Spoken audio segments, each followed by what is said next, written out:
Actuellement, sur les campus universitaires en Iran, le slogan « À bas la dictature » retentit.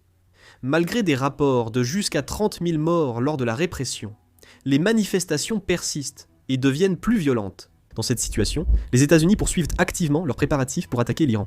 Aujourd'hui, nous allons examiner ce sujet de près. Regardons tout de suite. Les manifestations antigouvernementales en Iran ont repris après un mois dans les principaux quartiers universitaires de Téhéran. Les étudiants de l'université de technologie Amir Kabir et de l'université Sharif se sont rassemblés sur le campus le premier jour du nouveau semestre pour poursuivre les manifestations contre le gouvernement. En particulier, ils ont poursuivi la manifestation de manière intense, en scandant des slogans appelant à la chute de la dictature et à la mort de Khamenei. Dans les vidéos diffusées ce jour-là sur les réseaux sociaux, des manifestants scandent aussi « Vive le Shah », évoquant l'ancien prince héritier Pahlavi, exilé aux États-Unis. Lors de cette manifestation, les étudiants ont poursuivi leur mouvement hors campus et se sont heurtés à la milice Basij, liée aux gardiens de la révolution, entraînant des violences. Les universités iraniennes ont d'ailleurs longtemps été centrales dans les mouvements politiques et pour la démocratisation. On prévoit que les manifestations continueront pendant une longue période. De plus, des scènes particulières ont été observées lors des manifestations en Iran, notamment des affrontements entre les manifestants pro-gouvernementaux et anti-gouvernementaux. En raison de la répression violente des forces de sécurité iraniennes, jusqu'à 30 000 personnes auraient été tuées, provoquant l'accalmie du mouvement de protestation en Iran. L'usage de mitrailleuses lourdes contre les manifestants a choqué profondément. Cependant, la situation des prix en Iran reste grave, l'inflation ne fait qu'empirer et ne s'atténue pas. C'est dans ce contexte que les manifestations ont repris. Les méthodes de résistance deviennent également de plus en plus diversifiées. À Téhéran et Bandar Abbas, lycéens et enseignants ont lancé une grève nommée « Salle de classe vide ». Dans de nombreux immeubles, des slogans appelant à la mort de Khamenei résonnent depuis les appartements, rendant leur origine indétectable. Dans cette situation, les États-Unis exercent encore plus de pression sur l'Iran. Le président Trump avait précédemment fixé un délai maximal de 15 jours pour l'abandon du programme nucléaire, ce qui signifie qu'une décision doit être prise d'ici début mars. Parallèlement, le président Trump a accru la pression sur l'Iran en déployant du matériel militaire près du pays.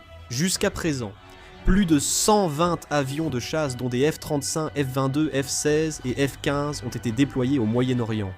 Si l'on ajoute à cela les avions de chasse présents sur les deux groupes aéronavals, il y a près de 200 avions de chasse rassemblés dans la région. Pendant la guerre du Golfe, 1300 avions ont été déployés, et 863 pendant la guerre d'Irak, donc ce chiffre peut paraître faible. Cependant, c'est la plus grande concentration de moyens aériens depuis la guerre d'Irak. Comme l'armée israélienne participera également au combat, si l'on additionne le nombre d'avions de chasse de l'armée de l'air israélienne, environ 550 avions de chasse sont actuellement prêts à attaquer l'Iran. De plus, il n'y a pas encore de plan pour déployer des forces terrestres, et à l'exception de la participation de l'armée de l'air israélienne, il n'y a pas non plus de coalition internationale. Est-ce qu'ils ont déjà envoyé des troupes au sol en Iran? S'ils s'enlisent, cela rappellerait les cauchemars de l'Irak et de l'Afghanistan. Les États-Unis devraient donc privilégier les frappes aériennes et les attaques ciblant les infrastructures. D'après les principaux médias étrangers, on estime que les États-Unis ont déjà terminé leurs préparatifs pour frapper l'Iran. L'élaboration du plan d'opération, la sélection des cibles et le déploiement des forces sont déjà terminés. Il ne reste plus que l'approbation finale du président. Des analystes pensent qu'après la décision de la Maison-Blanche, l'opération débuterait en quelques heures. L'atmosphère est tendue, et certains disent qu'il faut juste tenir bon. Des actifs stratégiques américains sont rapidement déployés au Moyen-Orient. Du stress, les chasseurs F-35 et F-22, ainsi que les chasseurs polyvalents F-16, ont été déployés en première ligne. Des ravitailleurs aériens et des avions de surveillance avancés ont également été renforcés.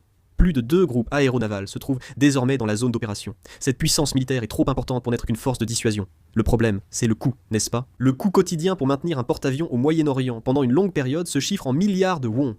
Si l'on ajoute les frais de maintenance par heure de vol des chasseurs, la rotation des troupes, ainsi que l'approvisionnement en munitions et en carburant, cela atteint des sommes astronomiques. Déployer des moyens aussi importants, puis se retirer sans aucune action représente un lourd fardeau, tant sur le plan politique que militaire.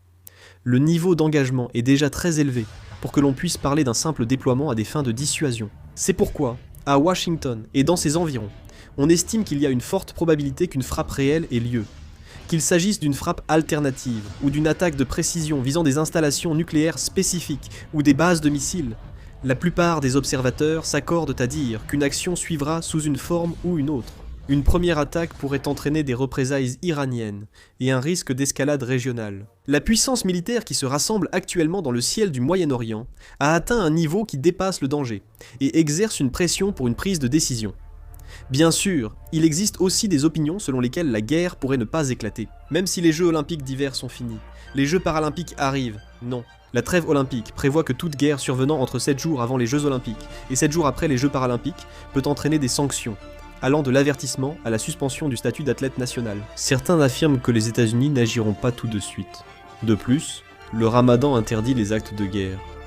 Les États-Unis ont-ils attaqué l'Iran pendant cette période ? On craint aussi que cela n'isole le Moyen-Orient. Mais la principale inquiétude reste la menace de représailles de l'Iran. Même si les États-Unis ou Israël attaquèrent les sites nucléaires et bases militaires iraniennes, l'Iran ne gagnerait pas cette guerre. Je pense que c'est impossible.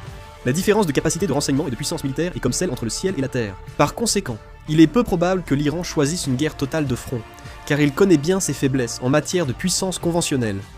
À la place, il est fort probable que l'Iran utilise ses forces asymétriques, qu'il prépare depuis longtemps. La première chose qui vient à l'esprit est le détroit de Hormuz. Une grande partie du transport maritime mondial de pétrole passe par ce détroit étroit. L'Iran a la capacité de menacer ce détroit, en posant des mines, en lançant des attaques de vedettes rapides et en déployant des missiles anti-navires. Même sans aller jusqu'à un blocus total, des attaques contre des pétroliers ou des perturbations temporaires du passage pourraient suffire à faire grimper les prix internationaux du pétrole. Le choc économique en lui-même deviendrait alors une arme. Un autre point concerne les bases militaires américaines disséminées à travers tout le Moyen-Orient. Les États-Unis ont des troupes stationnées en Irak, à Bahreïn, au Qatar et dans d'autres endroits. L'Iran peut mener des frappes de représailles limitées en utilisant sa puissance de missiles balistiques, de missiles de croisière et de drones. En fait, il y a déjà eu des précédents où des missiles ont été lancés en direction de bases américaines au Qatar, même s'il ne s'agit pas d'un affrontement direct à grande échelle. Des frappes répétées et des attaques de drones pourraient considérablement alourdir le fardeau des forces américaines. Si d'énormes ressources sont consacrées à la défense et qu'il y a des victimes, l'opinion publique américaine pourrait également vaciller. L'aspect clé à surveiller est le réseau de l'ombre iranien, regroupant Hezbollah au Liban, Houthis au Yémen et milices pro-iraniennes en Irak, formant un même axe. Le Hezbollah dispose de roquettes et missiles couvrant tout le nord d'Israël. Les Houthis ont aussi frappé l'Arabie Saoudite et la mer Rouge avec des drones et missiles longue portée. Si ces forces agissent ensemble, le front ne sera pas limité à l'Iran. Des tensions pourraient aussi éclater dans le nord d'Israël, la mer Rouge et le désert irakien. La guerre ne sera pas une confrontation directe entre les États-Unis et l'Iran, mais un conflit complexe avec des affrontements sporadiques dans plusieurs régions. Un affrontement local peut s'étendre à d'autres fronts, compliquant le contrôle et augmentant le risque d'escalade.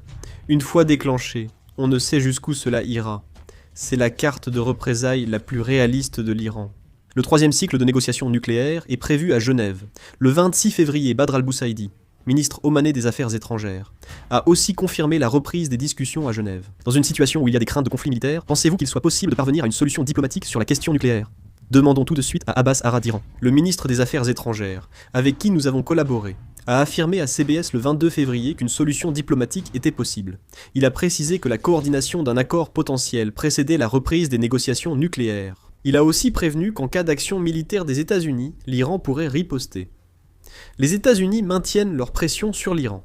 Le média politique américain Axios a rapporté que si l'Iran soumettait une proposition dans les 48 heures, Washington serait prêt à rencontrer Tsi pour entamer des négociations détaillées. La négociation nucléaire porte surtout sur l'enrichissement de l'uranium. Les États-Unis auraient reculé et accepté la demande de l'Iran, qui refuse d'arrêter totalement cet enrichissement. À la place, selon le Guardian, l'Iran a laissé entendre qu'il pourrait accepter de réduire le taux d'enrichissement à moins de 20% sous la supervision de l'AIEA. L'Iran détient de l'uranium enrichi à 60%, proche des 90% requis pour des armes nucléaires. Il faudrait donc le ramener à 20% ainsi. On constate que les négociations entre les États-Unis et l'Iran progressent, certes lentement, mais elles avancent pas à pas. Cependant, si l'on regarde la puissance militaire américaine actuellement déployée, il est difficile de considérer cela comme une simple démonstration de force destinée à faire pression. Le déploiement progressif de groupes aéronavals, de chasseurs furtifs, d'avions ravitailleurs et de forces de missiles, ainsi que la prise en compte de la capacité à maintenir les opérations, montrent que la situation est loin d'être légère. On ne peut pas encore dire avec certitude si cela mènera à une véritable frappe, ou si, au dernier moment, une solution diplomatique sera trouvée. Mais il est certain que la tension militaire est à son comble. C'est pourquoi je m'adresse tout particulièrement à nos téléspectateurs actuellement en Iran. Si possible, veuillez préparer votre départ immédiatement.